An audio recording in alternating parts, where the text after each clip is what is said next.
মিথ্যা কথা। লোকে আমার ভালোই বলে, দিব্যি চলন সই। দোষের মধ্যে একটু নাকি মিথ্যে কথা কই।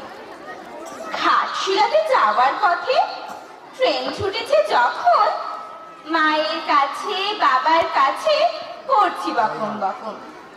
হঠাৎ দেখি মাঠের মধ্যে চলন্ত সব গাছে এক এক রকম ভঙ্গি ফোটে, এক এক রকম নাচে। ওমা দেখো নৃত্যনাট্য।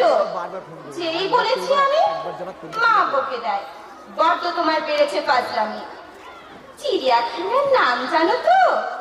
আমার সেজ মেশো আদর করে দেখিয়েছিলেন পশুরাজের কেশর।